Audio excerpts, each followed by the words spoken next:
de verdad que para mi persona como cabeza de este grupo de ciudadanos que voluntariamente le servimos al tribunal, es un placer pues este tipo de actividades y sobre todo este tipo de espacios que son muy importantes porque quieras o no, ¿no? todas estas que estoy viendo acá, 46 personas que están representando a diferentes partidos políticos, tienen un interés y el interés sobre todo, recordemos, pues es ganar la elección. Nadie participa en esto solamente por participar, o sea, hay un objetivo. Y la idea es que en efecto, pues entonces el tribunal les brinde el servicio que necesitan para la obtención de esos fines, de esos cometidos. Bien, vamos a ver, la actividad de hoy vamos a dividirla en dos partes. La primera parte trata sobre actividades proselitistas en sitios públicos y la segunda parte sobre apertura de clubes políticos. Digamos que la primera está vinculada con la segunda y lo que queremos es pues darles a ustedes un panorama general en algunas cosas muy puntuales sobre lo que tiene que ver con cada una de estas dos actividades que entendemos son muy importantes para todos ustedes en la consecución de esos objetivos de los cuales hablábamos. Voy a compartir pantalla acá en este momento para presentarles la presentacioncita que hemos preparado. Déjenme buscarla por acá.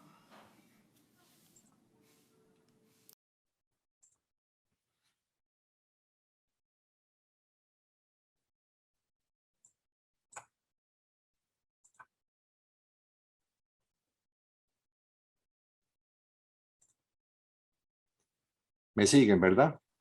Sí, señor. Perfecto. Entonces dice, información relevante sobre actividades proselitistas en sitios públicos y apertura de clubes políticos. Cuerpo Nacional de Delegados, Tribunal Supremo de Elecciones. Objetivo general de la presentación. Recordemos que siempre en lo que estamos haciendo siempre tenemos que buscar pues la finalidad. En el primer caso dice dar a conocer de manera efectiva los aspectos más relevantes de la tramitación de la autorización de actividades proselitistas en sitios públicos. Es el primer objetivo general. Y el segundo, ya lo adelantamos, dar a conocer de manera efectiva también los aspectos más relevantes de la tramitación de apertura de clubes políticos. En ambos casos, recordemos, aquí hay un tema de administración electoral. Es decir, ustedes tienen que ir al Tribunal Supremo de Elecciones a obtener esas autorizaciones, pero vamos a ver también que hay otras entidades y tratándose de clubes políticos, hay también un tema administrativo que ya no pasa directamente por el TSE, sino propiamente por la fuerza pública. Entonces vamos a hablar de estos dos trámites. Hablemos entonces de lo primero, actividades proselitistas en sitios públicos. Ahí les puse un par de imágenes que reflejan, ¿verdad? Que ilustran de qué es lo que estamos hablando. Ahora, voy a decirlo de una vez, porque hay que decirlo. Esas dos imágenes, entiendo yo, no necesariamente son muy recientes, sino que son relativamente, digamos, que pueden tener 2, 3 años. No estaba la pandemia en ese momento en que probablemente se tomaron esas fotos, esas imágenes que no son de acá. Hay que contextualizar lo que ustedes pretenden hacer, o sea, todos esos actos de comunicación, hay que contextualizarlo en, digamos, en la situación que está viviendo el planeta y el país concretamente, en el tema de la pandemia. Es decir, si ustedes ven esas dos imágenes, el distanciamiento físico, ¿verdad? El 1,80 m que ya tenemos tan arraigado, obviamente no se está cumpliendo. Y lo digo de una vez porque a lo largo de la presentación vamos a hacer referencia al tema de la pandemia. Porque quieras o no, la pandemia llegó, ya tenemos más de un año, ya vamos para casi 2 años, y va a ser entonces ese reto histórico de realizar elecciones en pandemia y realizar una campaña política en pandemia, lo cual no es sencillo. Entonces, algunas de las cosas que voy a decir, digamos, ahí las iremos matizando, las iremos contextualizando en el enfoque actual pandémico que, quieras o no, pues lamentablemente tenemos que hacer. ¿Qué ha dicho el TSE acerca de estas actividades proselitistas? O sea, ¿cuál es la visión, digamos, del órgano supremo electoral del país? Aquí rápidamente vamos a destacar lo más importante. Dice: las manifestaciones, desfiles u otras actividades públicas previstas en nuestra legislación electoral son instrumentos de participación política puestos a servicio de las diferentes estructuras partidarias, cuyo esfuerzo organizativo, entre otros fines, permite aglutinar a sus simpatizantes y transmitirles los mensajes, planes y proyectos partidistas propios de una visión de desarrollo nacional, provincial o cantonal, según sea el caso.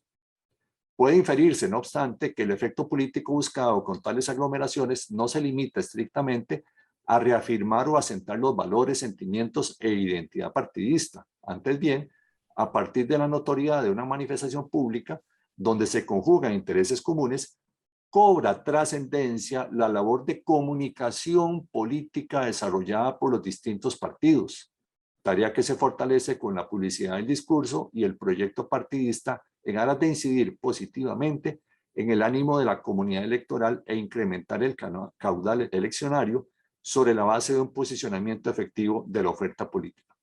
Este voto es del año 2006, o sea, estamos hablando de hace 15 años. ¿Por qué subrayo el tema de la edad del voto? Bueno, porque partamos de una, digamos, de una afirmación. Hay un concepto de marketing político, de mercadeo político.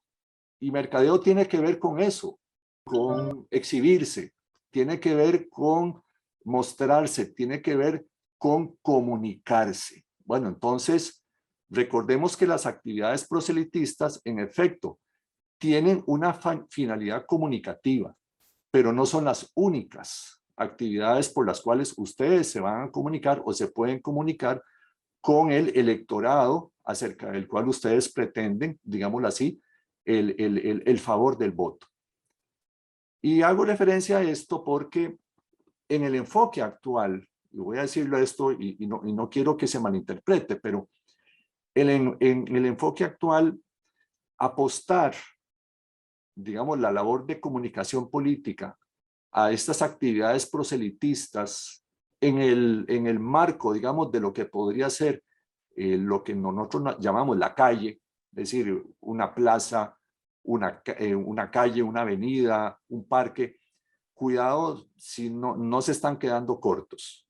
Es decir, en el enfoque actual, yo creo, con todo respeto lo digo, como una especie de sugerencia, de que todas las agrupaciones, y eso lo hemos visto incluso fuera del país, están de alguna manera migrando a otros canales de comunicación, a otros, digamos, escenarios en los cuales puedan hacerse sentir, puedan hacerse ver, puedan transmitir sus principios, sus valores, su propuesta programática. Ahora, tanto Jennifer como doña Eliana reafirmaban el tema de que nosotros ya tenemos el Cuerpo Nacional de Delegados, tenemos ya básicamente 2 y 2, o sea, tenemos 2 procesos electorales nacionales haciendo esto y 2 procesos electorales municipales también haciendo esto. Y es interesante porque de lo que mucho que yo he aprendido, me doy cuenta de que en efecto un proceso electoral nacional no necesariamente es lo mismo que un proceso electoral municipal. Entonces, si yo me enfoco a los 2 procesos nacionales que ya hemos manejado, 14 y 18, les voy a decir algo. En el año 2014 tuvimos cerca de 1,816 solicitudes. 4 años después, esas 1,816 bajaron a 907. O sea, hubo un decrecimiento de casi el 50% de un proceso a otro. O sea, ustedes, partidos políticos, en el 2018 vinieron menos a nosotros que con respecto al año 2014, gestionando este tipo de actividades. Para nosotros eso fue revelador, porque en efecto lo que se está poniendo de manifiesto es esa mayor tendencia a migrar, a utilizar sobre todo plataformas digitales, en las cuales no hay, digamos, tiempo, no hay esfuerzo, digamos, material, puede ser que tenga mayor penetración. Es decir, recuerden que esto de la tecnología a todos nos cambió la vida, ¿ya? Hay un antes y un después. Y un teléfono, una tablet, una computadora es básicamente ahorita pues nuestro enlace, ¿verdad? Nuestro telescopio para ver y para que nos vean. Entonces, digo esto porque en efecto este voto de 2006 hace referencia a la razón de ser de estas actividades. ¿Qué es lo que buscan? Sobre todo, recordemos el tema de comunicación política. Pero pareciera ser que si ya nos atenemos a la experiencia 2014-2018, ya hay ahí una tendencia a cada vez menos buscar este tipo de actividad, digamos, personal y hay que decirlo, en el enfoque de la pandemia actual, en el contexto de la pandemia actual, pareciera ser que ya incluso por razones de salud, razones personales, ¿verdad? Vitales, a lo mejor no es lo mejor que podríamos estar pensando para comunicarnos con nuestro público meta, ¿verdad? Con nuestros potenciales electores. Ahí se los dejo entonces para que ustedes reflexionen. Y sobre todo también, yo obviamente voy a decirlo, no tengo ninguna experiencia dentro de un partido político. Es decir, mi experiencia está del lado de la administración electoral, del lado del tribunal. Pero yo siempre he intuido que si yo quiero partido político tener o cumplir con una serie de objetivos, yo tengo que organizarme. Y en esto yo lo que les sugiero también es que haya una propuesta, digamos, haya un plan general de comunicación donde se definan estrategias, se definan objetivos, se definan procedimientos, recursos en los cuales se busque cómo lograr esa notoriedad, cómo lograr ese posicionamiento dentro de los electores. Es decir, esto tiene que ser planificado. Yo por lo menos no concibo que sea algo de inspiración o algo de ocurrencia. No, tiene que haber una planificación. Y vamos a ver entonces por qué es importante esa planificación. Partamos de una premisa, dice, las actividades proselitistas que se realizan en sitios públicos son reuniones.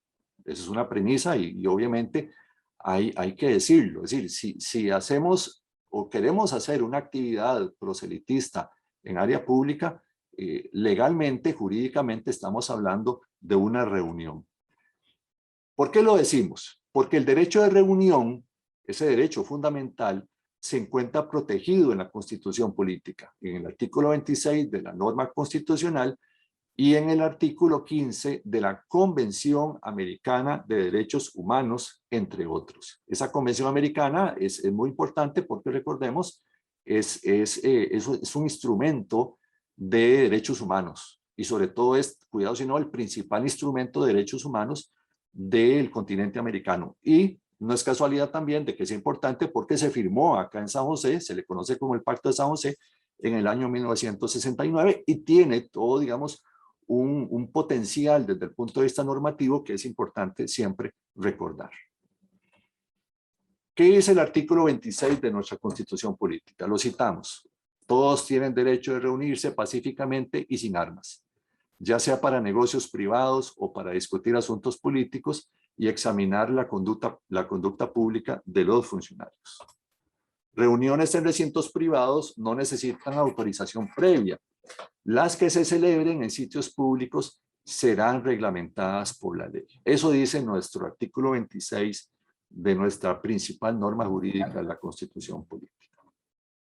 A su vez, el artículo 15 de la Convención Americana de Derechos Humanos viene en esa misma línea. Dice, derecho de reunión. Se reconoce el derecho de reunión pacífica y sin armas. Esos son un par de condiciones importantes para el reconocimiento del derecho. El ejercicio de tal derecho solo puede estar sujeto a las restricciones previstas por la ley, que sean necesarias en una sociedad democrática en interés de la seguridad nacional, de la seguridad o del orden públicos, o para proteger la salud, ojo, la salud o la moral públicas o los derechos o libertades de los demás. Ley dice 4534. Esa es la ley por la cual se ratifica y se incorpora a nuestro ordenamiento jurídico la Convención Americana de Derechos Humanos. Vamos con otra premisa. Las reuniones que se realicen en bienes demaniales de uso general, sean vías públicas, parques, plazas, hay un etcétera, por ejemplo, las playas son bienes demaniales, dice, cuyo acceso sea libre y no controlado, son públicas. En razón de lo anterior, han de ser reglamentadas por la ley.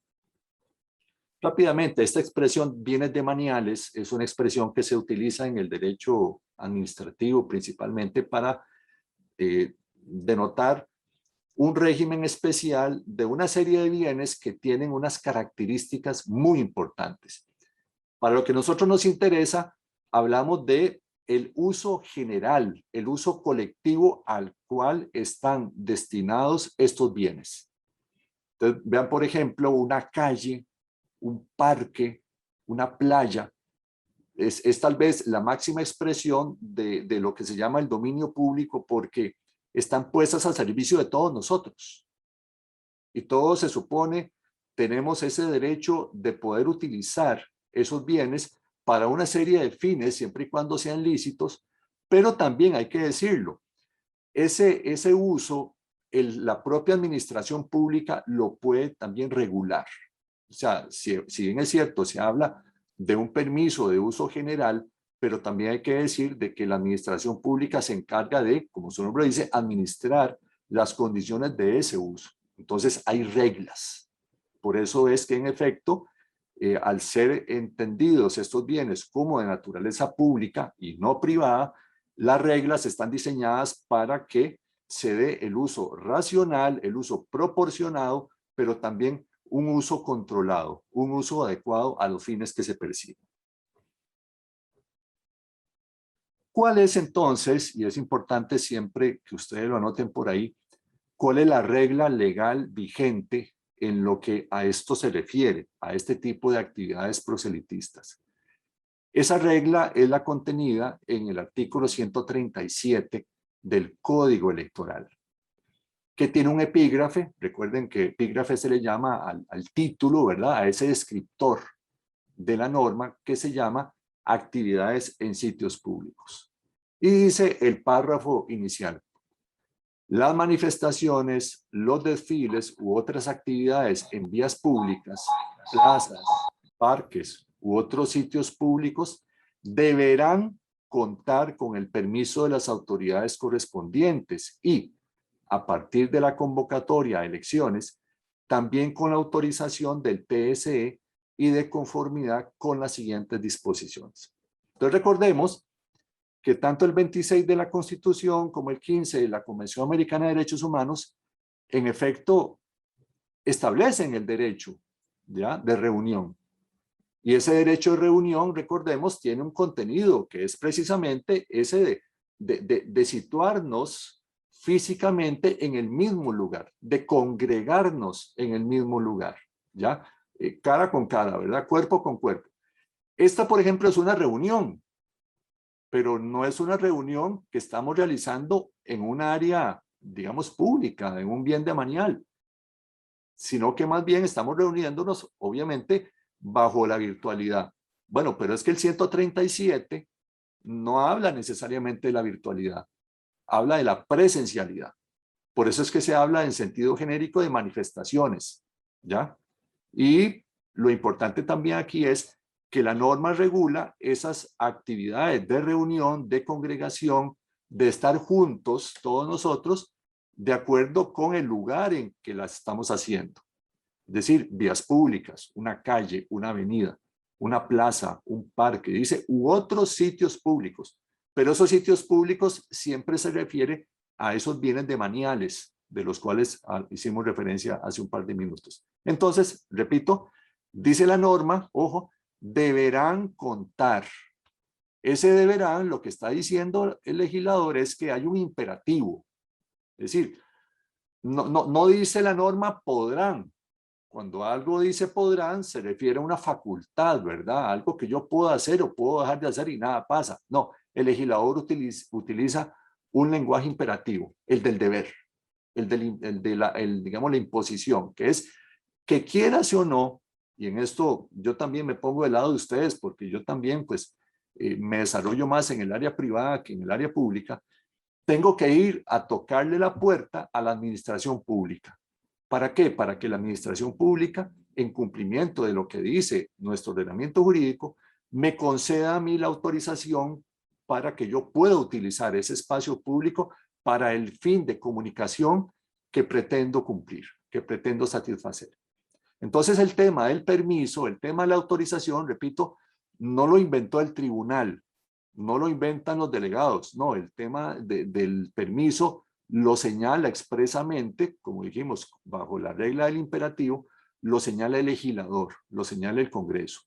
Dice con el permiso, ojo, de las autoridades correspondientes. Ese las autoridades correspondientes, vean ustedes, es plural.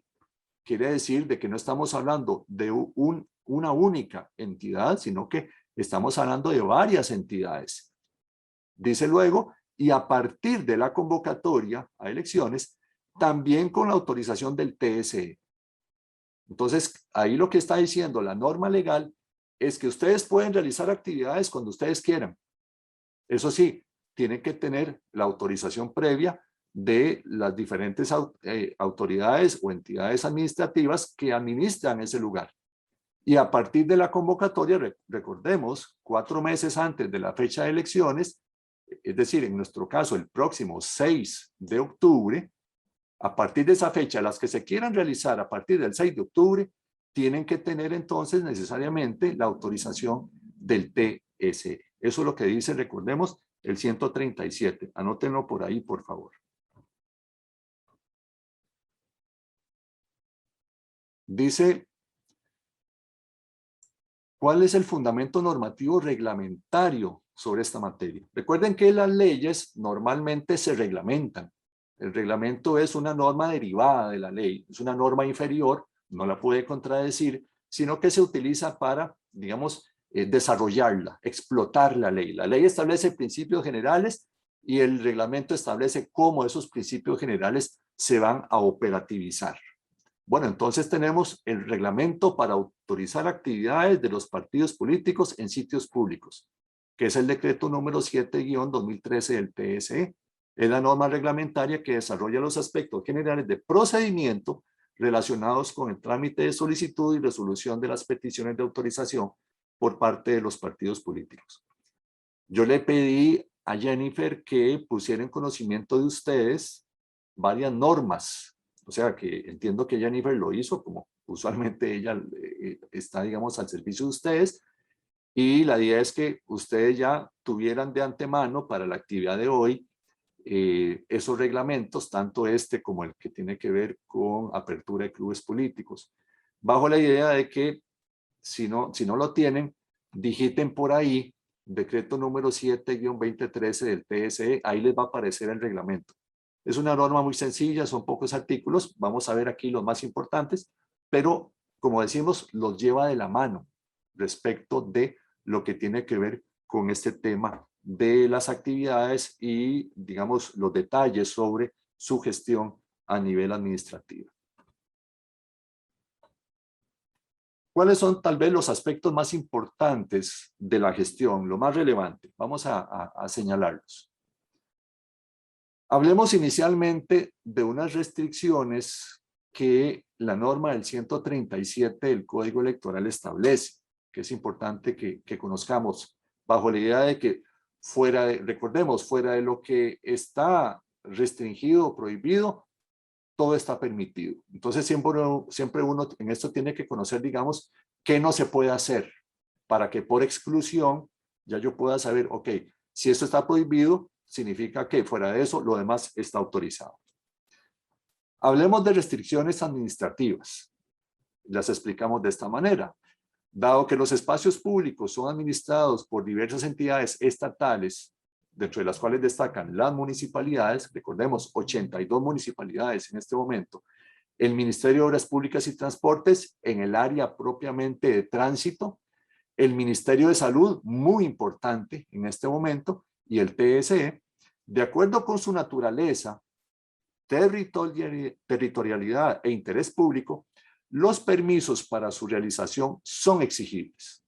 O sea, insisto, esto no lo estamos inventando nosotros, lo establece la norma constitucional, lo establece igualmente la norma convencional y el artículo 137 del Código Electoral. O sea, quiera sí o no, damas y caballeros, hay que ir a la administración pública a gestionar la autorización. Vamos a hablar ahora de qué pasa si yo no voy a gestionar la autorización. Hay consecuencias.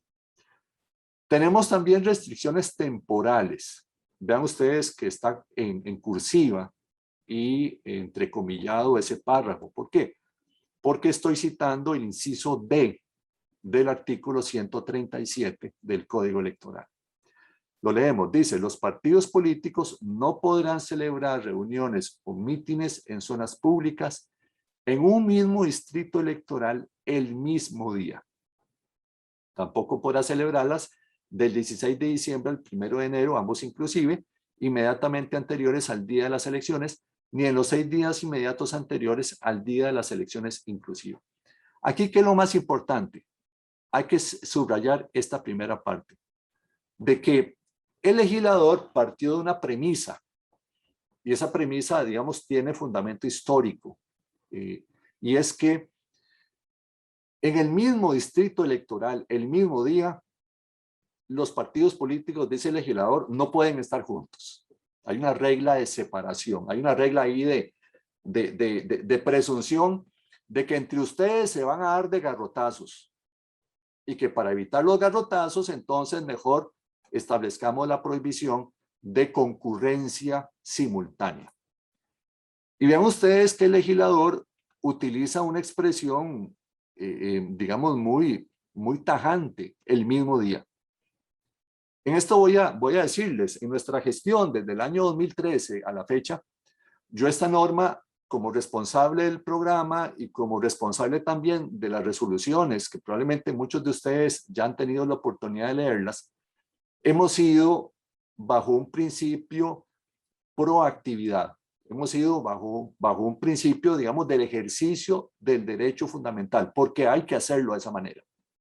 Digo esto porque si un partido político viene a nosotros y nos dice, vea, yo quiero hacer una actividad de 8 a 10 de la mañana en X lugar, y tengo otra solicitud de otro partido político que me dice, vea, yo quiero usar ese mismo lugar de los colegas del otro partido político de bandera distinta, pero yo voy a estar de 2 a 4 de la tarde, yo no tengo ningún problema en dar la autorización si no hay otra causa que lo impida. El mismo día. Alguien podría decir, usted está violando la ley. No, no le estoy violando. Le estoy interpretando en el sentido en que la ley tiene que ser interpretada. Recordemos que los operadores jurídicos no deben limitarse a ese ejercicio mecánico, literal, ¿verdad? Forzado a veces, de que textualmente la ley dice eso. Sí, pero hay que ir más allá del texto. Y aquí podríamos hablar de todo lo que hay detrás del concepto de la hermenéutica jurídica, la interpretación normativa, que básicamente lo que busca es definir el alcance de la ley. En otras palabras, ¿cuál es el problema de que hay una actividad de 8 a 10 y hay otra actividad de 2 a 4? Si el fin de la norma, recordemos, es evitar que ustedes se den de garrotazos. Ahora, si hay un partido que me dice, mire, yo quiero estar de 8 a 10 en X lugar y en el mismo lugar otra actividad de otro partido dice, quiero estar de 10 a 12, bueno, entonces ahí sí yo tengo que tener mucho cuidado, decir, al que llegó segundo, vea, es que el inicio de su actividad coincide con el cierre de la otra actividad del partido político. Entonces, ahí sí tengo que aplicar el criterio restrictivo del legislador, el criterio preventivo del legislador, de que no es sano, no es conveniente que se topen. Entonces, vieran que en estos ejercicios que hemos hecho desde el 2013, hemos ido creando, digamos, todo un diseño en pro de que ustedes puedan utilizar esos espacios públicos. Entonces, hice esta referencia por aquello de que es importante que ustedes lo conozcan. Luego viene la llamada tregua navideña, ¿verdad? Que a partir del 16 de diciembre al 1 de enero, nadie puede hacer este tipo de actividades en ninguna parte del país bajo pena de que se le pueda sancionar. Ni dice el propio día de las elecciones, ni en la semana previa a las elecciones. Esa es otra restricción, insisto, de naturaleza temporal. Y luego vienen los criterios de seguridad y conveniencia, donde citamos el inciso E del artículo 137. Dice, asimismo, no podrán reunirse en puentes, intersecciones de vías públicas, ni frente a templos religiosos, estaciones de bomberos o de la Cruz Roja, o a menos de 200 metros de los hospitales o las dependencias de la autoridad de policía, ni de centros educativos cuyas funciones normales puedan resultar perjudicadas. Entonces vean ustedes que el mismo legislador dice, hay lugares en los cuales definitivamente no es ni seguro ni conveniente que estas actividades se realicen. Por ejemplo, un puente. Bueno, un puente en su sentido normal, ¿verdad? En sentido común, nadie se reúne en un puente por el peligro que hay de una caída. Las intersecciones de vías públicas son peligrosas. ¿Por qué? Porque quienes manejamos, quienes estamos ahí, tenemos que tener mucho cuidado, mucha atención por la posibilidad, digamos, de choque, ¿verdad? De un encuentro que puede generar, digamos, consecuencias negativas, lesivas a los intereses de todos. Entonces, lo que menos se quiere es que a raíz de un choque vaya a haber una actividad cerca y alguien vaya a resultar atropellado, lesionado, cuidado si no algo peor. Frente a templos religiosos, bueno, ¿por qué? Porque ahí está estableciendo el legislador un principio, digamos, de escogencia. Hay que respetar, digamos, la actividad que se está realizando dentro del templo, dentro de la iglesia, y esa tiene prioridad sobre la otra. Estaciones de bomberos o Cruz Roja, por razones de que se trata de que son actividades que requieren de urgencia, de salida, de facilidad, y lo que menos quiere es que le parquen usted al frente de la estación de bomberos un carro, ¿verdad? Con una tarima, que está ahí alguien haciendo una actividad proselitista y el bombero no puede salir. Lo mismo con la ambulancia y la Cruz Roja. Tema de hospitales, temas de autoridad de policía, 200 metros o de centros educativos. Entonces, por ejemplo, aquí siempre nosotros vemos cuál es el impacto que le genera a la escuela, por ejemplo, si se hace una actividad cerca. Entonces, en el caso de las escuelas, si la actividad es un sábado o un domingo, nosotros usualmente de la oficina, del programa electoral, preguntamos, ¿ustedes tienen clases esos días? No, no tenemos clase. Ok, entonces se autoriza la actividad.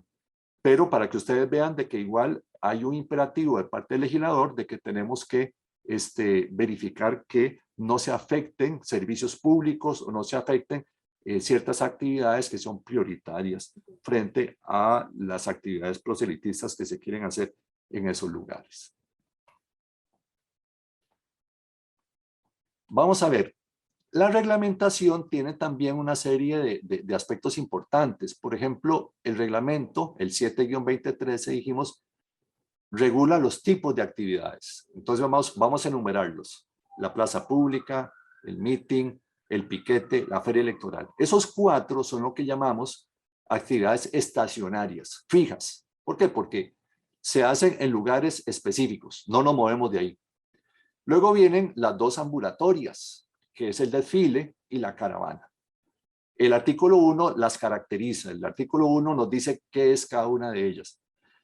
La caravana y el desfile, recordemos, son móviles, están diseñadas por su propia naturaleza a que nos vamos a mover, vamos a trasladarnos, vamos a desplazarnos. Bueno, entonces tienen un régimen especial.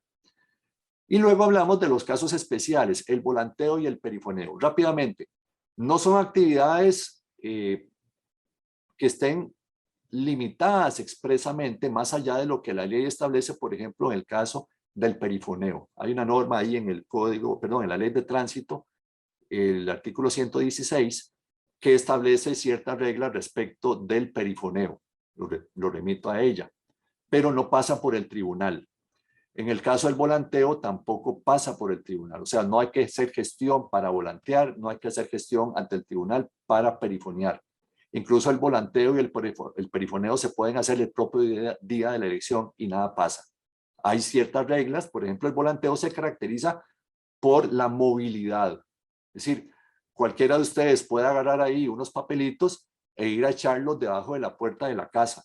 O puede recorrer una avenida caminando sin ningún problema, pero con la condición de que no se estacione. En el momento en que ya yo me estaciono, ya eso deja de ser volanteo. Eso ya se convierte propiamente en lo que llamamos un piquete. Entonces sí requiere autorización. Entonces vean ustedes, como dice el dicho, el diablo está en los detalles. Bueno, entonces aquí el detalle es que si yo quiero volantear, tengo que volantear. Es decir, tengo que moverme. Si me detengo en una esquina, ya ahí eso dejó de ser volanteo. Sobre las solicitudes, sobre digamos, las gestiones de ustedes, hay una oportunidad de gestión, la general y la específica. ¿Cuál es la general? La general nos dice en estos artículos 4 y 5, 6, que ustedes pueden hacer esa gestión desde un mes antes, repito, un mes antes de la convocatoria de elecciones. Esto quiere decir que nuestro programa electoral, a partir del miércoles 6, si mal no recuerdo, de septiembre, ya va a estar abierto, ya va a estar habilitado para que ustedes empiecen a gestionar ante nosotros. Pero hay una oportunidad de gestión específica y es la que nos dice que yo tengo como partido político que gestionar con al menos mínimo 12 días hábiles de antelación respecto de la fecha en que quiero hacer la actividad, excluyendo de ese cómputo el día de la actividad. Entonces, por eso les decía hace un momento, eso tiene que ser planificado. O sea, se me ocurre que quiero hacer una actividad pasado mañana. Ni hagan el intento, igual pueden hacerlo. La administración siempre les va a recibir a ustedes la gestión, pero difícilmente se les va a aprobar. Va a rechazarse a puertas, ¿verdad? De entrada nomás, porque no cumple con la antelación de los 12 días. ¿Por qué esa antelación? Porque nosotros necesitamos el tiempo necesario para hacer los estudios. Incluso les voy a decir, antes eran 10 días, pero a raíz de la elección municipal pasada, tuvimos problemas serios con varios de ustedes de que les resolvimos al día 10, incluso les resolvimos al día 11, porque la cantidad fue algo nunca visto. Es decir, literalmente no pudimos atender con tiempo. Entonces, les estamos gestionando a ustedes, les estamos, pidiendo a ustedes con todo respeto que planifiquen esto con tiempo y que en efecto se acomoden para que con antelación suficiente puedan hacer las gestiones. Hay un formulario oficial, ahorita vamos a hacer una prueba en formulario oficial y hay una legitimación para gestionar. Esa legitimación, recordemos, es, bueno, ¿quién tiene la autorización para hacer la petición? Bueno, rápidamente, esa autorización la tiene cualquier persona integrante del comité ejecutivo del partido político, ya sea titular o sea suplente. Entonces, vamos a ver que nosotros estamos preparándonos para eso y en el momento en que haga la gestión alguien que no está en el cuadro, no está en la nómina de representantes partidarios, representantes que integran los comités ejecutivos de los partidos, el sistema no le va a permitir hacer la gestión. Hay un límite para las actividades, que es lo que nosotros conocemos como la regla de sucesión. Y ese límite lo que nos dice es que las plazas públicas, los mitines, las caravanas y los desfiles, esas 4 actividades, repito, plaza pública, mitín, desfile y caravana, solo se puede hacer uno de ellos en el mes calendario de que se trate y en el mismo distrito electoral. Quiere decir que los piquetes y las ferias electorales no están sujetos a la regla de sucesión. Esos entonces no tienen límite. O sea, si ustedes quieren hacer un piquete en un determinado lugar, hoy lo pueden hacer hoy, lo pueden hacer mañana, lo pueden hacer pasado mañana. Pero si en ese lugar ustedes dicen, quiero hacer un meeting, ok, entonces ese día ustedes hacen meeting. Por ejemplo, en octubre hice un meeting en el parque de Montes de Oca.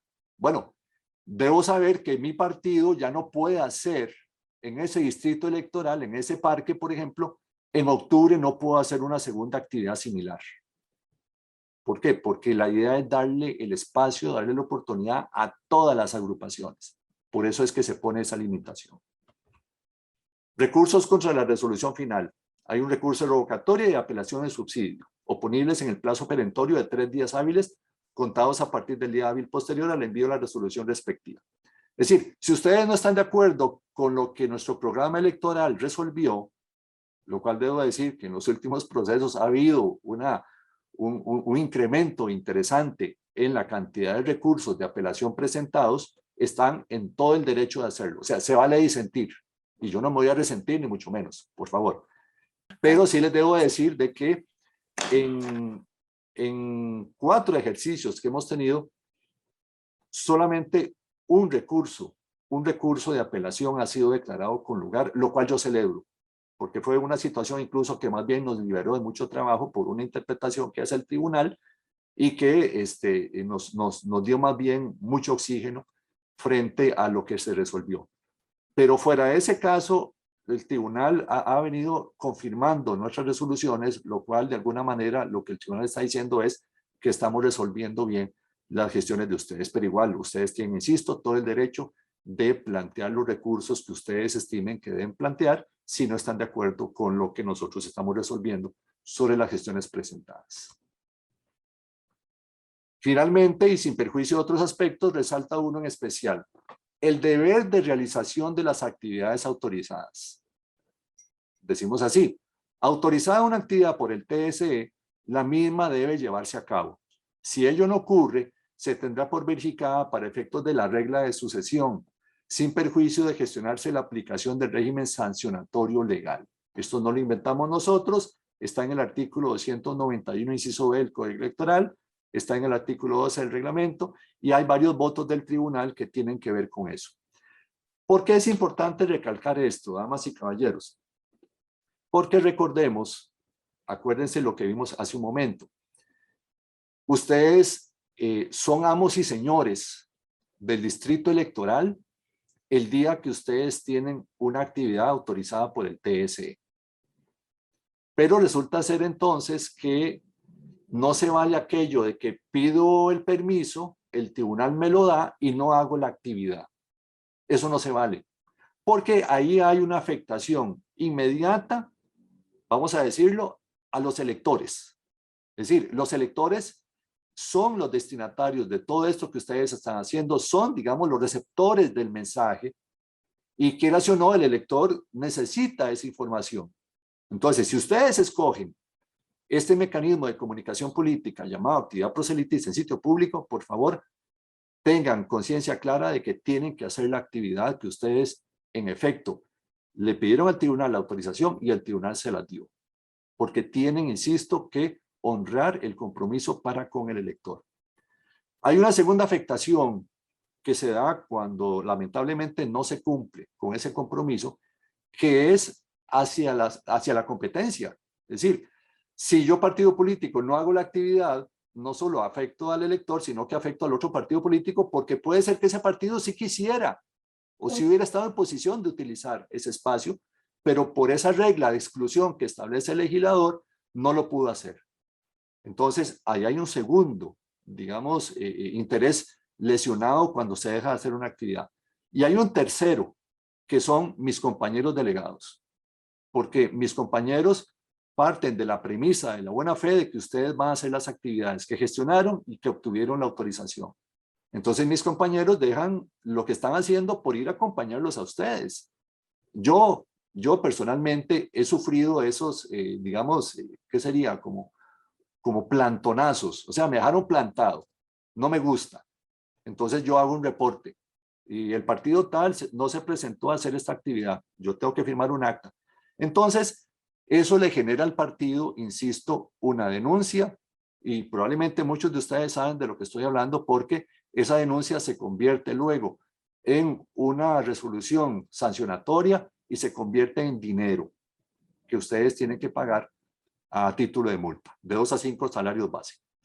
Dice, la excepción a esta disposición se plantea en el sentido de que el partido político puede solicitar el desistimiento de una actividad, siempre y cuando lo comunique al TSE con al menos 48 horas antes del día de realización de la actividad. Es decir, hay un plan B, si eventualmente ustedes tienen así una dificultad insalvable, lo que la norma les da es, como quien dice, la opción de salirse. ¿Ah? Pero esa opción de salirse no tiene que justificarla, ¿ok? Pero eso sí, tiene que comunicarlo con al menos 48 horas antes del día de realización de la actividad. Si no se cumple ese plazo, igual nosotros tenemos que hacer el reporte al registro electoral y el registro electoral lo envía a la inspección electoral y la inspección electoral verifica, hace lo que tiene que hacer y puede ser que finalmente el registro electoral determine que hay mérito suficiente para la imposición de una multa de 2 a 5 salarios base. Entonces puede ser que ustedes lo comuniquen con 24 horas, pero no están cumpliendo con el plazo de 48. Entonces, por favor, vuelvo a lo que hace un rato decía, planifiquemos bien lo que vamos a hacer. Esta planificación me obliga a mí a tener los recursos, la previsión, digamos, el músculo suficiente para poder finalmente cumplir con eso que estoy diciendo que quiero hacer.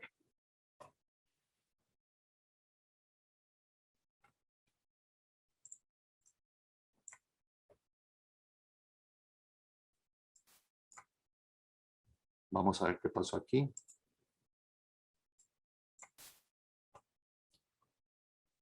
Desde el proceso electoral de 2014, el TSE ha puesto a disposición de los partidos políticos un formulario en línea en su página web para facilitar la gestión.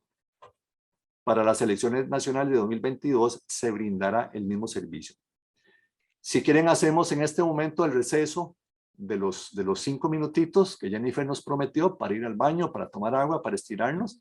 Y ahorita regresamos entonces para mostrarles en línea, en tiempo real, una demostración del llenado del formulario de solicitud. ¿De acuerdo, Jennifer? Perfecto, don Sergio. Son las 9:54. Volvemos a las 9:59. 5 minutitos. Gracias. Bien, aquí les pusimos el formulario que hemos venido trabajando desde el año 2013. Vean ustedes, tiene aquí San José, Costa Rica, sábado 21 de agosto. O sea, esto está en este momento en tiempo real en línea. Acá vean que hay una flechita, dice previo a llenarlo, por favor leer instrucciones generales dando clic aquí. Entonces, yo sé que a veces nos da alguna pereza leer, pero miren que esta lectura puede ser útil para, sobre todo la primera vez, si no tengo experiencia en esto, ver cuáles son, digamos, los detalles interesantes que hay que trabajar en esto. Por razones de tiempo, ustedes ven que voy un poquito rápido, no me puedo detener en todo lo que esto supone, pero aquí hay información de respaldo, ya ustedes tienen el reglamento ahí a mano, y también nos dimos a la tarea de hacer un documento de preguntas y respuestas que tengo entendido también fue puesto en conocimiento de ustedes, sin perjuicio de que luego se los mandemos directamente por correo o les demos el enlace de la actualización que vamos a colgar en página web. Entonces vamos a cerrar acá. Luego esto tiene lo que llaman el tooltip, que es que ustedes se ponen acá, ven en cada numerito, en cada casilla, y ahí hay información relevante, información útil. Entonces, para la demostración, vamos a arrancar por el principio. Dice, nombre del partido político o coalición. Entonces dice, indique o escoja el nombre del partido político. Y aquí tenemos un elenco que no es el definitivo, porque esto está todavía en proceso. Y los muchachos de Ingeniería de Software nos habilitaron a un partido que ya existe, eso fue aleatoriamente, que se llama Fuerzas Unidas para el Cambio. Entonces, vean qué interesante.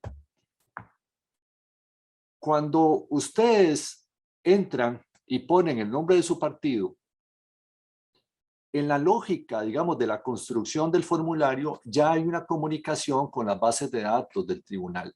Vean qué interesante. El formulario está bien diseñado, o sea, está bien pensado. Bajo la idea de que, ¿se acuerdan? Hablamos hace un momento de los artículos 4 y 5, 6 del reglamento 7-2013, y ahí se habla de la legitimación. O sea, ¿quién es la persona legitimada para hacer la gestión? No es cualquiera. Entonces ya desde el formulario estamos trabajando el tema. Estamos facilitándoles a ustedes el trabajo, pero también hay que decirlo, la administración se está facilitando el trabajo. Entonces, ¿qué es lo que nos pide acá en la casilla 2? Indicar el número de cédula de identidad de quien gestiona. Dice en formato numérico de 9 dígitos. Entonces, aquí yo tengo el número de uno de los integrantes del comité ejecutivo del partido. Vamos a digitarlo.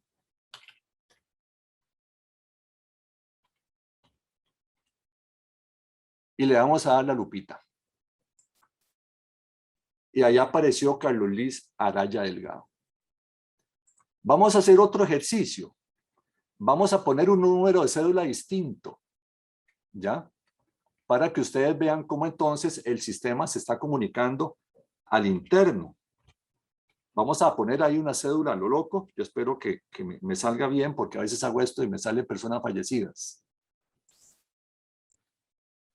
Vean lo que dice en rojo, ¿verdad? Por aquello. La cédula del gestionante no corresponde a ninguna persona del Comité Ejecutivo Superior del partido seleccionado. O sea, si alguien quiere, vamos a hacer, ponernos a trabajar extra o lo que sea, no lo va a poder hacer. Entonces, quieras o no, vamos a regresar a la cédula de la persona que tenemos ya acreditada como legitimada para hacer esta gestión. Carlos Luis Araya Delgado. Vamos a ponerle presidente. Hasta ahí todo en regla, todo bien, vean qué bonito. Dice luego, fecha de la actividad propuesta, día, mes y año. Dice el mensajito, indique aquí el día previsto para la actividad de interés. Este formulario debe presentarse al TSE o enviarse firmado digitalmente al menos con 12 días hábiles previos a la fecha de celebración de la actividad.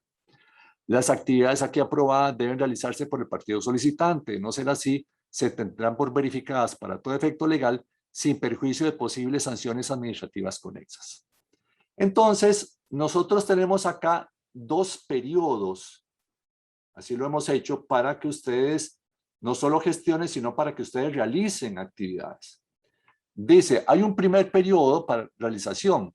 Este es el módulo de prueba, dice, del jueves 11 de marzo, porque ya desde marzo de este año venimos trabajando con esto, al miércoles 15 de diciembre. A partir del 6 de septiembre, esta fecha va a cambiar. Entonces va a decir, creo que es miércoles, ahorita no recuerdo, 06 de octubre de 2021 al miércoles 15 de diciembre de 2021. Y tengo el segundo periodo, que es el que arranca el 2 de enero del año 2022 al domingo 30 de enero de 2022. Entonces, bajo la idea de la planificación que les he venido mencionando, entonces ustedes van a poner la fecha en la cual ustedes quieren hacer esa actividad. Entonces vamos a poner aquí esto. Vean ustedes que cualquiera que yo marque me va a dar una fecha. Si yo marco el primer periodo, vean, ojo, me puso la fecha de hoy, así está configurado. Si yo pongo el último periodo, me pone el primer día del último periodo. Pero ojo, ustedes se van aquí y vean qué bonito, sale un calendario. Y vean qué interesante, vean estos números que están tachados. ¿Por qué? Porque ya lo hemos configurado de previo, que son los días, recordemos, que de acuerdo con el 137, inciso E, no se pueden hacer actividades. Perdón, inciso D, no se pueden hacer actividades, que estamos aquí en tregua navideña. Pero resulta ser que también me dice que el lunes 31, el 1 de febrero, el 2, el 3, el 4, el 5 y el 6 tampoco. O sea, ya el sistema me está a mí de alguna manera encauzando. Vea, hay fechas permitidas y fechas no permitidas. Entonces, sea cual sea, ustedes van a escoger la fecha. Si yo quiero hacerlo el 10 de enero, cambio al 10 de enero. La fecha en eso es flexible, siempre y cuando esté dentro de lo permitido. Vamos al 5, dice hora de inicio. Indica aquí las horas de inicio y finalización de la actividad propuesta, en el entendido del compromiso que se asume de sujetarse a ellas. O sea, no se vale aquello de que hice la gestión de una actividad para hacerla de 8 a 11 y luego me voy a las 8:15.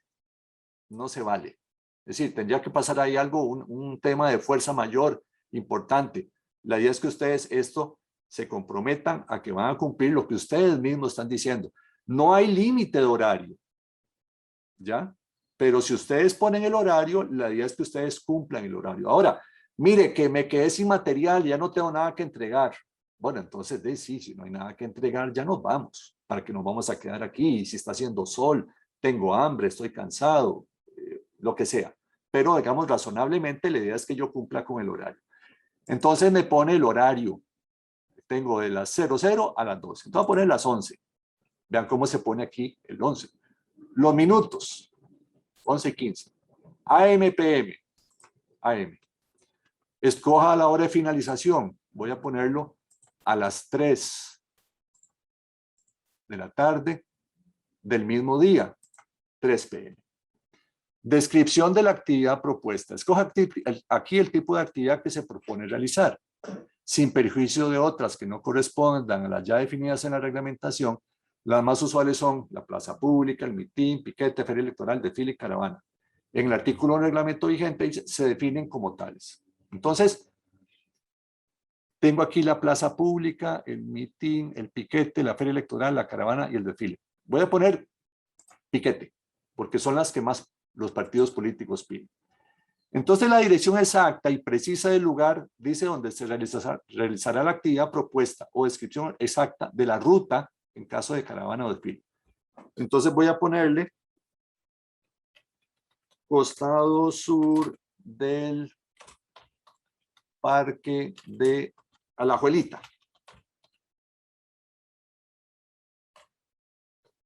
¿Ya? Entonces, ahí tengo ya la dirección. Pero tengo que ser consecuente. Si voy a hacer la actividad a costado sur del Parque de Alajuelita, entonces vean ustedes que me salen las 7 provincias. Eso está diseñado para que yo tenga que escribir lo menos posible. Entonces, obviamente, lo voy a poner San José. ¿Verdad que sí? No le voy a poner Punta Arenas porque, salvo que hay un Alajuelita en Punta Arenas, que yo creo que no hay, pero bueno, por aquello. Entonces, seamos consecuentes con la dirección. ¿Por qué es importante esto? Porque recuerden, hay temas que tienen que ver con los lugares. Y se trata aquí de cumplir con la normativa también, de respetar los espacios para los demás partidos políticos por el tema de la regla de sucesión, pero también para orientar ya la respuesta a ustedes. Es decir, mis compañeros en todo el país, básicamente tenemos cobertura en todo el país, necesitan saber cuáles son las actividades a las cuales ustedes están proyectando para también ellos ajustarse y poderlos acompañar.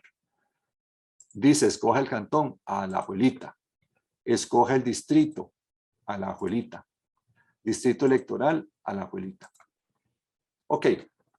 Ahora dice acá, datos de las 3 personas responsables y coordinadoras de la actividad. Eso es una novedad, damas y caballeros. Les estamos pidiendo ahora a ustedes que en ese esfuerzo organizativo del que estamos hablando, pongan los nombres, cédulas, teléfono y correo de las personas que ustedes tienen la confianza suficiente para que esas personas les atiendan la actividad. En el sentido de que ninguna actividad se puede realizar si no hay un responsable. Ese responsable y coordinador, como dice aquí, es la persona con la cual nuestros delegados del tribunal se van a comunicar para, primero, ponerse a las órdenes de ustedes y segundo, para ver aspectos operativos. ¿Ok? Entonces, dice aquí, voy a poner la cédula 0225 0797 Lupita, don Carlos Luis Araya. Le vamos a pedir el teléfono. Vamos a poner aquí un teléfono en formato de 8 dígitos, un correo electrónico, cualquiera. Estos son ficticios. Segunda persona. Entonces, insisto, no se trata de poner personas a lo loco, porque si se ponen personas que no saben nada del tema, mis compañeros se van a comunicar con esas personas. Y si la persona dice, mire, yo no sé de qué me está hablando, puede pasar que el día de la actividad no llegue la persona. Es decir, el responsable es precisamente el representante de ustedes, del partido, ante el tribunal el día de la actividad. Entonces, si la persona no fue autorizada por ustedes, ahí puede haber otras personas, pero no están de alguna manera tenidas como representantes del partido, el tribunal va a decir el partido incumplió porque no puso a la persona responsable que dijo que iba a poner y que se le pidió desde el formulario que la indicara. Entonces vamos a poner otra cédula.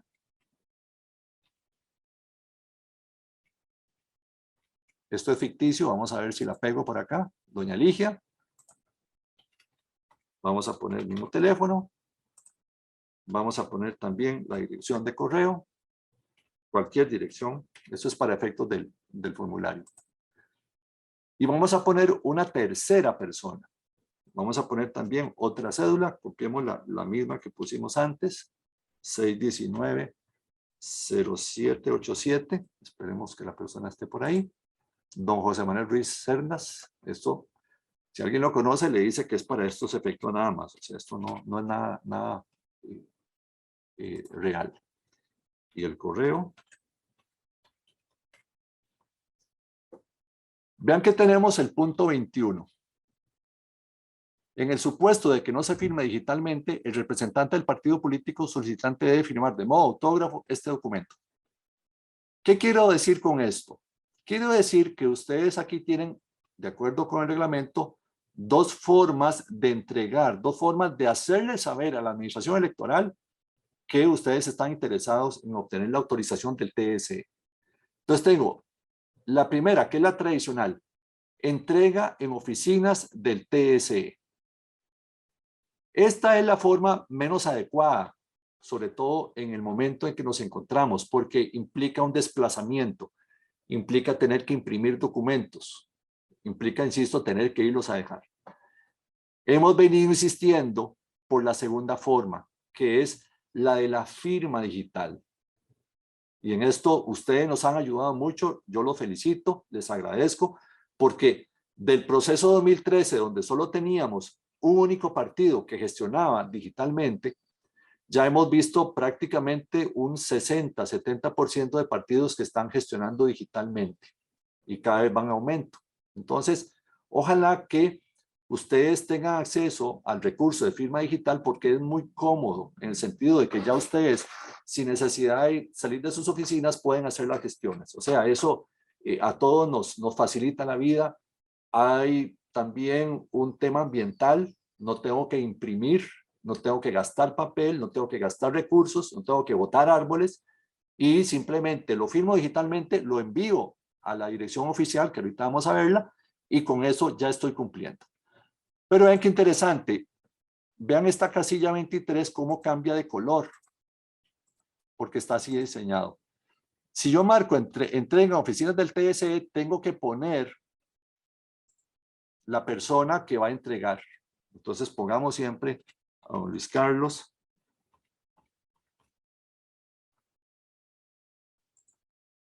Perdón, Carlos Luis, ya le cambié el nombre. Y la persona que entregue el documento también tiene que firmarlo. ¿Ok? Y dice aquí, validar la información. Voy a decirles algo. Vamos a quitar adrede esta casilla para que ustedes vean que el formulario no puedo seguir adelante mientras no complete yo todos los espacios. Dice, es necesario al menos un email de la tercera persona coordinadora. Entonces no me deja a mí validar la información, no me deja a mí seguir adelante si no tengo todas las casillas llenas. ¿De acuerdo? Entonces a veces pasa, mire, es que el formulario no me deja hacer nada. Entonces le decimos por teléfono, mire, revise si todas las casillas están bien. Ah, no, mira, aquí faltó una información. Gracias, perfecto. Entonces, recuerden, si hay algo pendiente, el formulario se los va a hacer saber. Le dimos validar la información. Y vean qué interesante, aquí tenemos el código CAPTCHA. Recuerden que es ese código de seguridad por el cual lo que se busca es evitar que haya un software que empiece a mandar masivamente formularios. O sea que requiere la presencia humana. Entonces digitamos doble L, puede ser en mayúscula, minúscula, no hay ningún problema. VJC. Y luego le decimos aquí guardar. Permite guardar el formulario. Procesando el formulario, Y dice luego al final, verificación de código correcto, formulario número 168, guardado correctamente. ¿Qué quiere decir eso? Quiere decir que el tribunal en su servidor recibió una copia de este documento, pero que quede claro, el trámite no se ha completado porque no ha sido firmado, primera regla, o sea, no hay un responsable, no hay un acto del partido político oficialmente hablando, y segundo, no ha sido puesto en conocimiento oficialmente del TSE la solicitud. Entonces, ¿qué es lo que sigue? Lo que sigue es, vean ustedes, me voy a este iconito de la impresora. Permite imprimir el formulario. Eso es lo que tengo que hacer. Voy a la fase de impresión. Aquí me está cargando. Este es el formulario, con toda la información que yo le puse. ¿Ok? Entonces, se van aquí arriba a este iconito, ¿ven? Donde yo le voy a dar clic y le digo que me lo convierta a PDF. Yo necesito un PDF o para imprimirlo o para firmarlo. Le doy clic. Ahí está ya el documento en PDF. Entonces voy a abrirlo acá. Vean ustedes que en mis descargas, abrir archivo. Ese es el formulario en PDF. Listo, o para ser imprimido o impreso, se puede decir de las dos maneras, o para que yo lo firme digitalmente. ¿Ok? Entonces yo voy a guardarlo acá en mi escritorio. Entonces le voy a poner un nombre, solicitud 168, para identificarlo. Me lo va a guardar en el escritorio, le digo guardar. Estoy en mi computadora, ¿de acuerdo? Entonces ahora voy a irme a donde yo tengo la firma digital. Voy a quitar esto, voy a dejar de compartir pantalla para que ustedes vean. Voy a irme donde yo tengo mi firma digital, que es en el Adobe.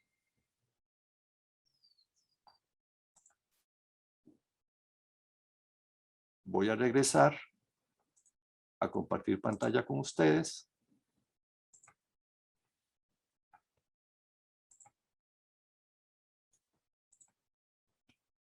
Aquí es donde yo firmo digitalmente, ¿de acuerdo? Entonces voy a ir siempre en mi computadora.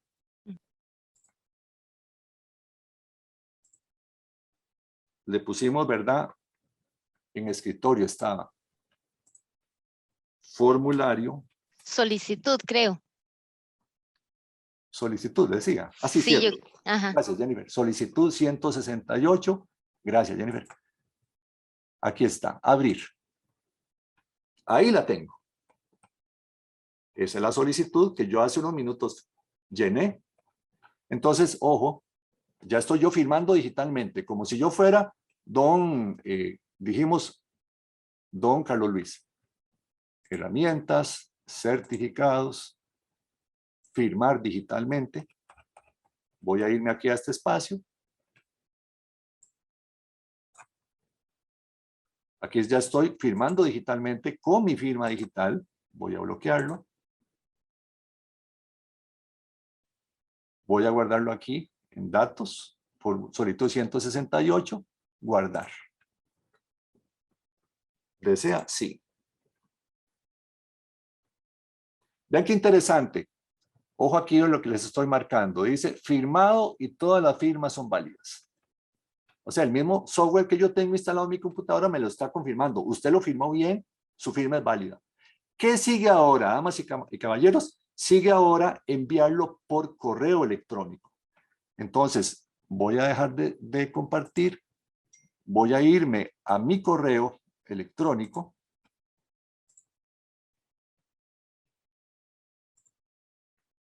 Voy a compartir con ustedes nuevamente. Bandeja de entrada. Esta. Aquí estoy. Este es mi correo electrónico. Hay un correo oficial que se llama PASP. PASP, tse.go.cr. Ese es el correo nuestro, el oficial, al cual hay que mandar todas las solicitudes firmadas digitalmente.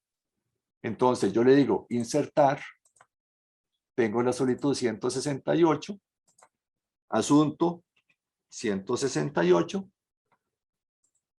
yo siempre me mando una copia de lo que mando y simplemente, ojo, ya está la solicitud firmada, es más, abrámosla solo para cerciorarnos que es la nuestra, correcto, va firmada digitalmente y ahora sí, envío. Ya se fue.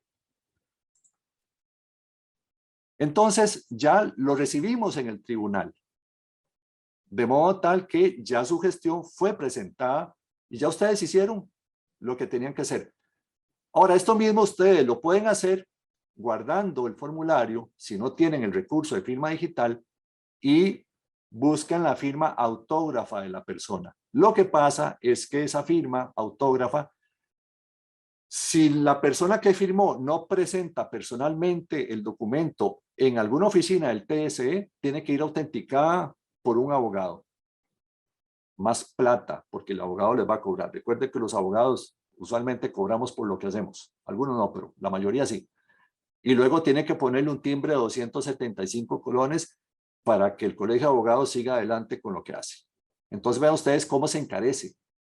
Entonces, mi recomendación, así con todo cariño, es gestionen la obtención de la firma digital. Yo hablé el otro día con don Ronald Badilla, don Ronald, ya se me olvidó. Sí, Chacón Badilla. Chacón Badilla, el jefe del Departamento de Financiamiento de Partidos Políticos, don Ronald, le decía, mira, Ronald, los partidos pueden poner esto como gasto de organización, me dice, sí. Entonces, ustedes incluso, el mismo tribunal, el mismo estado, les puede reconocer los 40,000 colones que por ahí anda el costo de la obtención de firma digital. Entonces, eso se paga solo. Ya el tema de buses, Uber, gasolina, el riesgo, damas y caballeros, el riesgo de andar en la calle en este momento presentando papeles en oficinas públicas se minimiza y eso no tiene precio. Entonces, repito, ojalá que puedan ustedes tener el acceso a la firma digital y con esta demostración creo haber cumplido con ustedes para que vean qué fácil, qué sencillo que es. Vamos a regresar nuevamente a la presentación.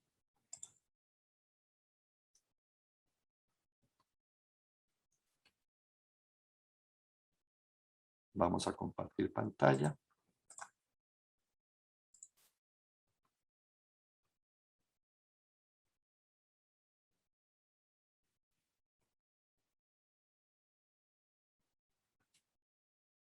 Ya se me perdió, ya voy.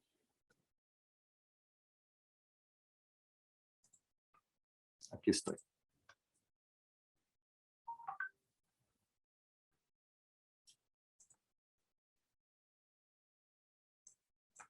Vamos a regresar.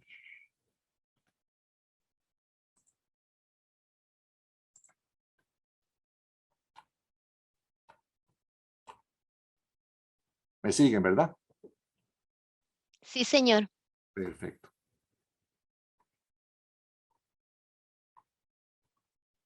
Don Sergio, nos quedan unos 15 minutitos para abrir el periodo de preguntas. Ok, vamos al otro tema que es el de apertura de clubes políticos.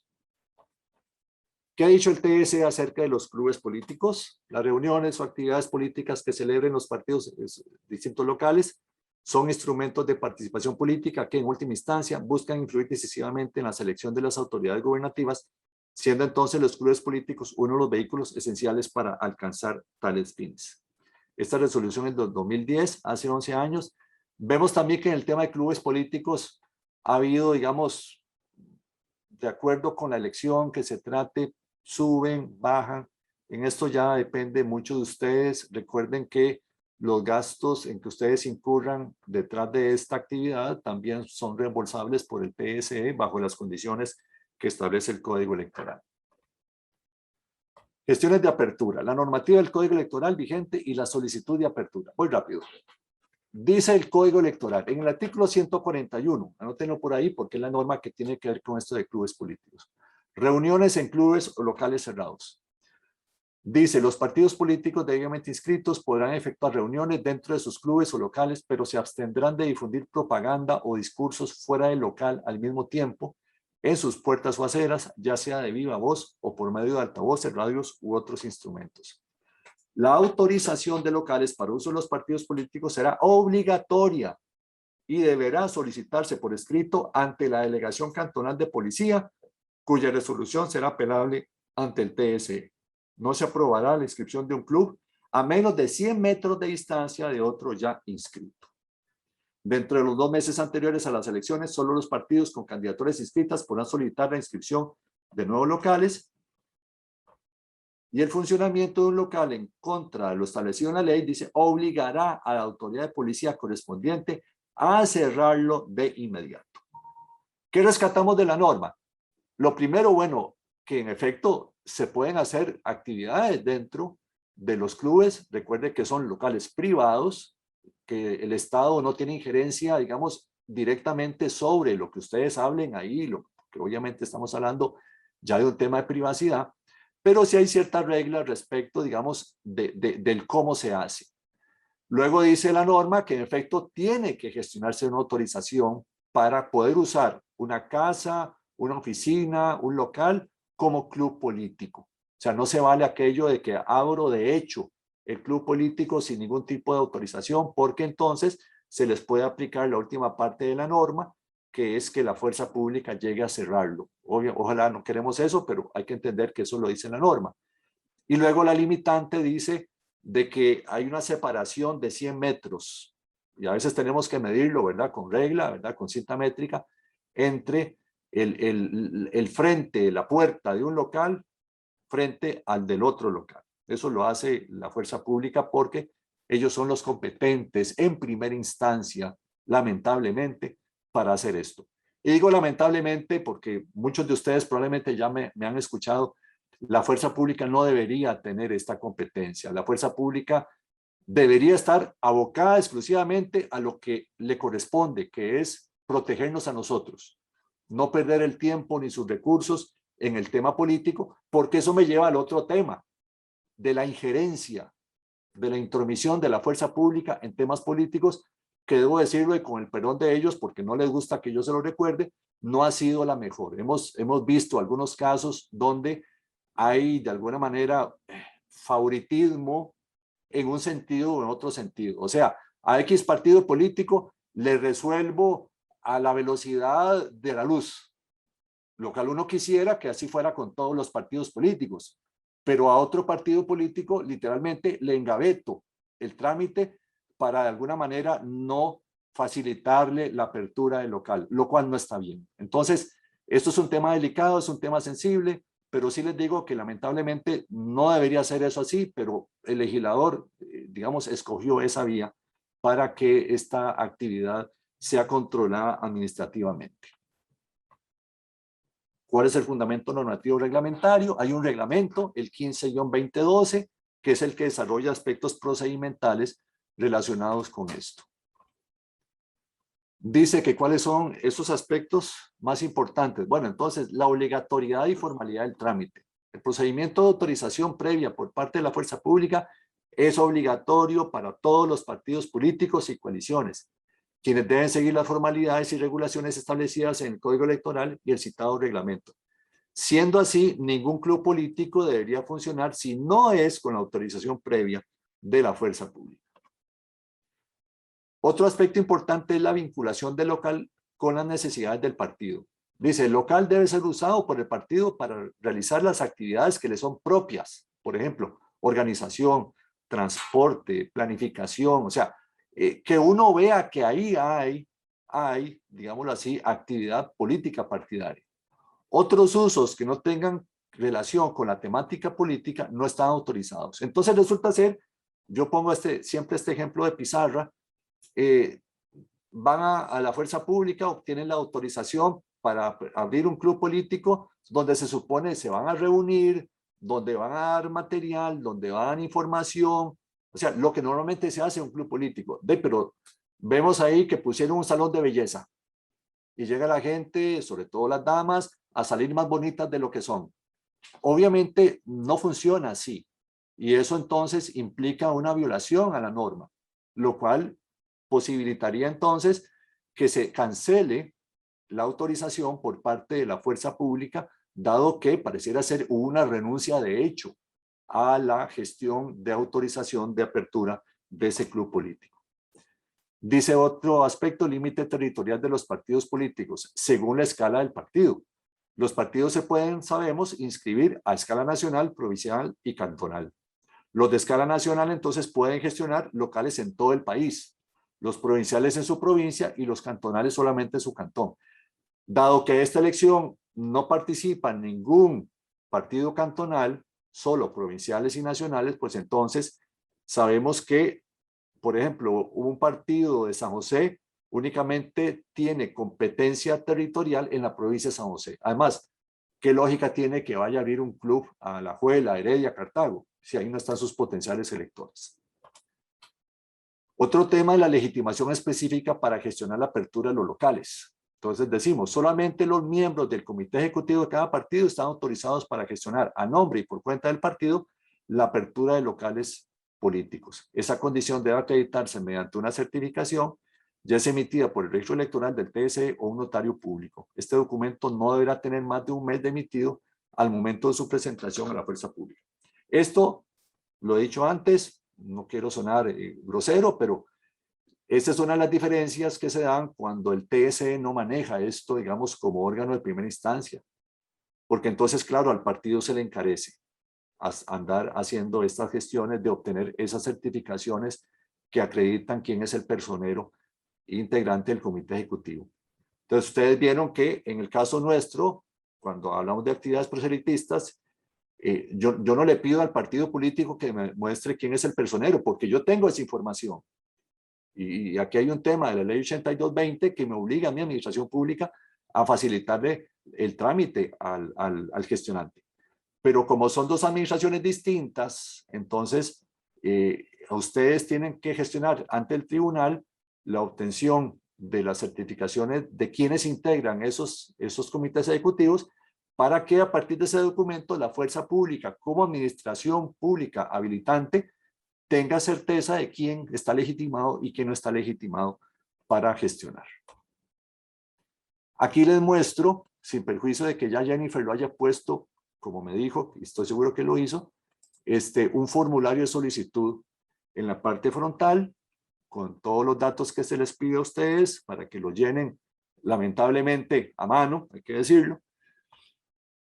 Y esta es la parte de atrás, donde vienen ahí unas indicaciones. Y este otro es el formulario de asentimiento. Asentir significa decir sí, correcto. Pero ese formulario de asentimiento no lo llena o no lo firma el partido político solicitante, sino propiamente el propietario del local. O sea, de alguna manera, la administración pública necesita saber que el propietario del local está diciendo, sí, mire, estoy de acuerdo en que ahí se abra, se instale un determinado club político de X partido. Entonces, ahí se le pide al partido político que gestione el llenado y firma y presentación física ante la respectiva delegación cantonal de la fuerza pública, donde está ubicado más cercano, digámoslo así, el local que interesa. Bien, ya terminé lo que interesa propiamente de esto. Yo no, antes de terminar, quería nada más hacer una referencia, la dejé para este momento. Lo dije al inicio, estamos en pandemia. ¿De acuerdo?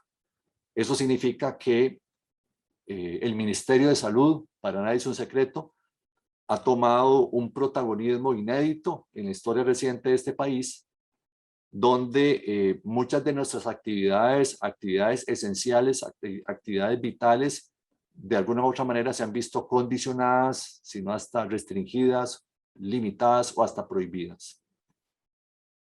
Digo esto porque, si recuerdan el 137 del Código Electoral relativo a las actividades proselitistas, ahí se habla de un principio de separación de administraciones públicas.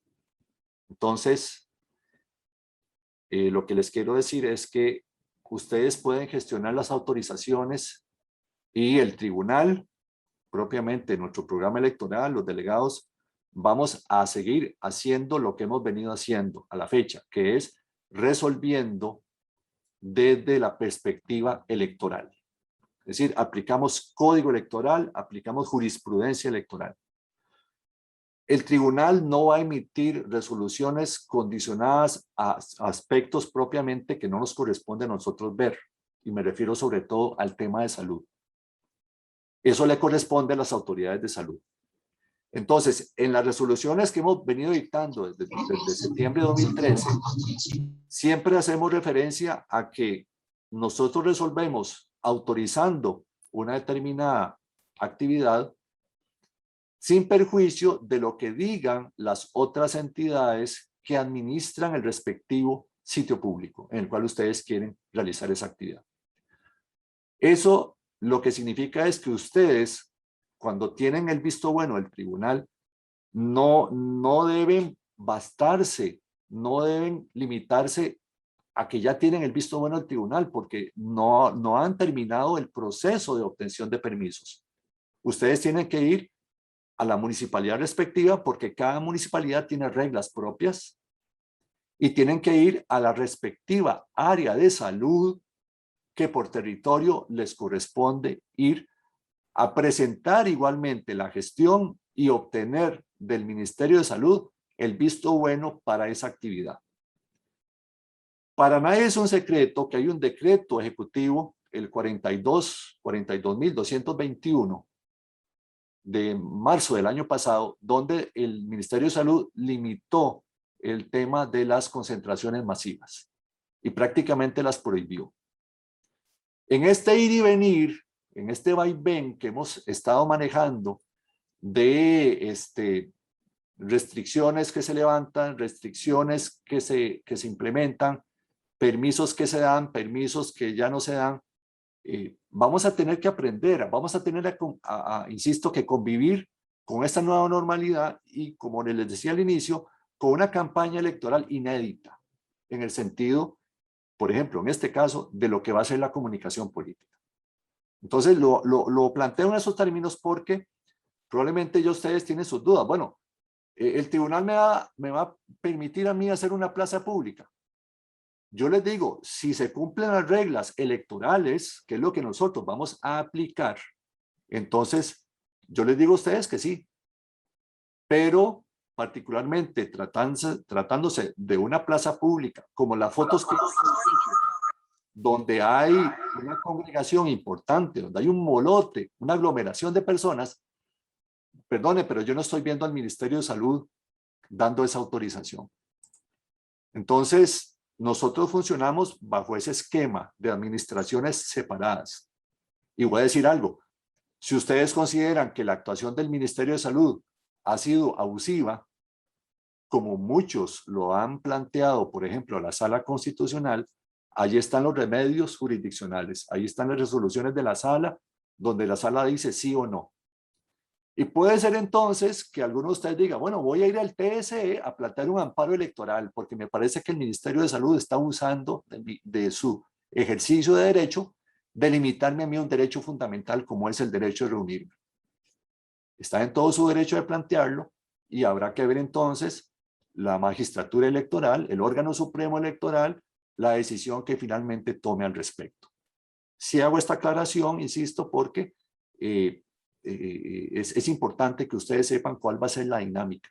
Repito, nosotros aplicamos únicamente código electoral, o sea, nosotros no tenemos potestad para irrumpir en competencias de salud, porque no somos funcionarios del Ministerio de Salud, ni ellos son tampoco funcionarios electorales. O sea, el 137 le está diciendo a ustedes, cada administración aplica sus reglas propias.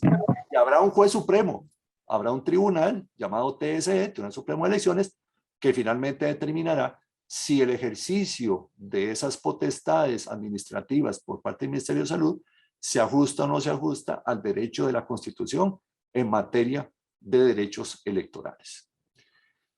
Ahora sí, ya para terminar, quería compartir algo que siempre hago, aprovechando que tengo aquí representantes de partidos políticos, donde les planteo una preocupación. Vean esta propaganda, vean esta propaganda. Debo decir que no tuve chance de hacer la última visita, pero Vean ustedes que esto duró aquí 6 años. Yo creo que ya la quitaron, pero por aquello. Y con todo respeto, aquí no estoy señalando a ningún partido político porque creo que, como decimos en nuestro pueblo, al que le cae el guante, que se lo plante.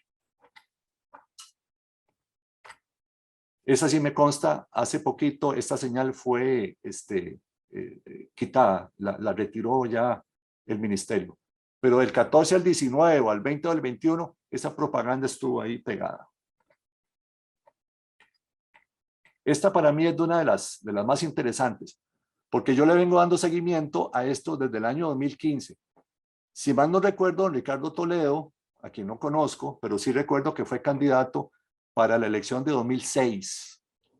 O sea, esa propaganda, incluso alguien en una capacitación me dijo, oiga, yo necesito que me diga usted quién hizo esa calcomanía porque voy a contratarlo. Es una belleza ese plástico que aguantó desde el 2005 probablemente. Ojo, ayer yo tomé esta fotografía. Este es otro alto, es otra señal. O sea, esa calcomanía estuvo ahí fácil, 15 años. Vean qué poder. Y esta otra, con todo respeto también,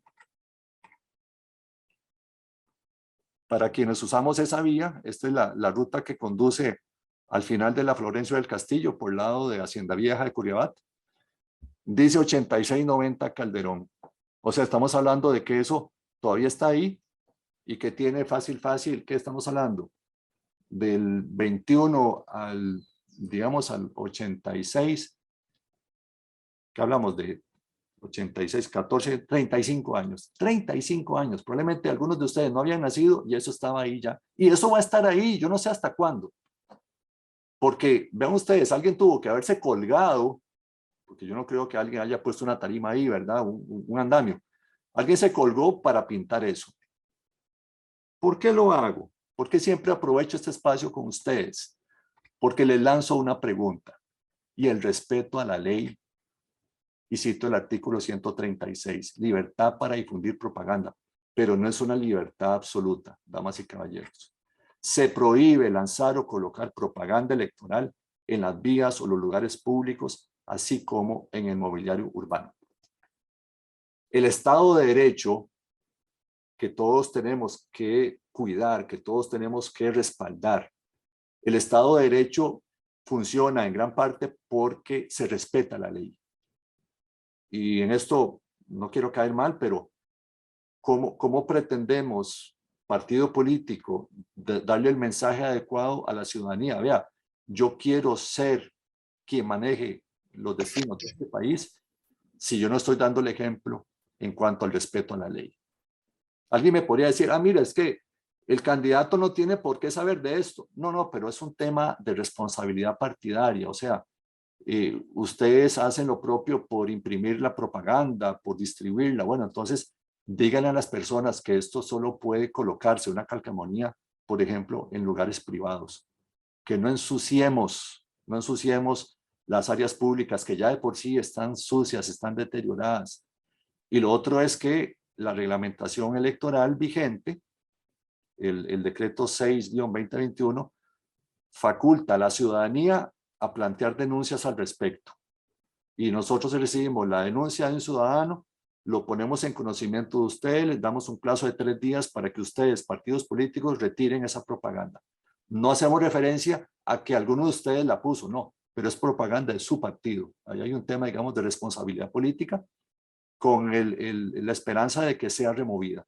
Si no se remueve, lamentablemente hay que reportarlo y se puede incluso incurrir en una sanción de 2 a 5 salarios base por el incumplimiento de la prevención que se hace. Así que, por favor, con todo respeto y cariño, hagamos lo propio porque la ley se respete. Cuerpo Nacional de Delegados, estamos para servirles. Muchas gracias. Y tenemos ahí en pantalla los contactos. Ese color no me gusta, pero ahí quedó. Dice Delegados TSE, el correo electrónico y el correo del PASP. Les decía que ese es el correo oficial del programa electoral. Y los teléfonos en los cuales igualmente pueden llamarnos con toda confianza y les tratamos de responder a la brevedad posible.